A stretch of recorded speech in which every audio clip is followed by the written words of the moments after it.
Was member of the House Judiciary Committee, Republican Congressman from New Jersey, Jeff Van Drew, at the Robert Hur hearings yesterday. He's joining us now, live here on American Agenda. Congressman, thanks for coming on. Break down what you saw and what you heard yesterday at that Hur hearing. Now, you are saying that President Joe Biden, back when he was senator, he was VP, he knew. He knew what he was doing. He knew he had those documents, and he knew he shouldn't have.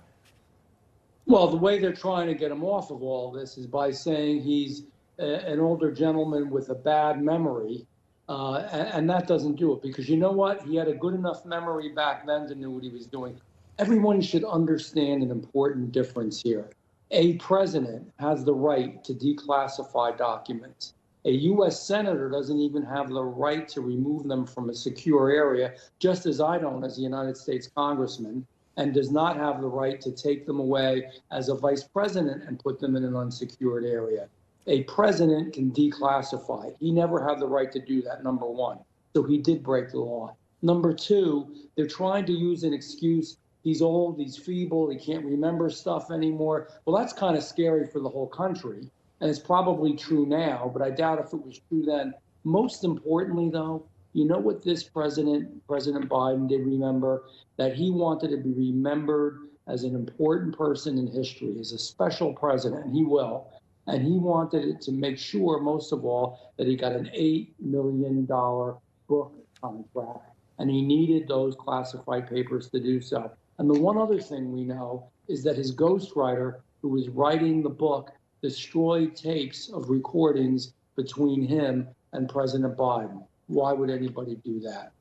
Congressman, I do want to switch gears to this. The House made another big move today, sending this vote to the Senate, the possibility of banning TikTok in the United States. How did you vote and why? I voted yes. And let me talk about this a little bit because it's real important. Number one, it's not banning TikTok completely.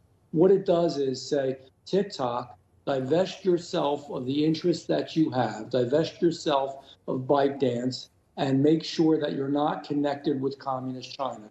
If an American company is willing to do this, no problems. If Americans could see what I've seen and other members have seen, it is frightening. There's a real connection with communist China. The information is being harvested, it is being used, and at the end of the day, a yes vote, I believe, was the right vote. It's a difficult vote because you have to weigh setting a precedent, and you have to weigh First Amendment rights, freedom of speech. But this is an extraordinary circumstance. This should not be a precedent for any other reason to ban someone from saying or doing or hearing what they want to do. But it's so extraordinary, and China is so aggressive and, quite frankly, so harmful that it was unnecessary. Congressman, I know the government employees, they have to have TikTok deleted from their devices here.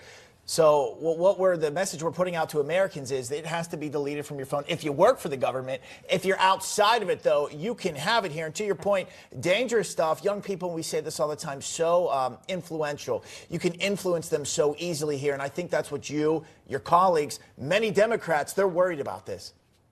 And they should be. It was one of those few times. And, you know, I'm against the uniparty. I'm always speaking about how Republicans have the answers, and we just can't be doing the same things. We can't be Democrat-like. This was different.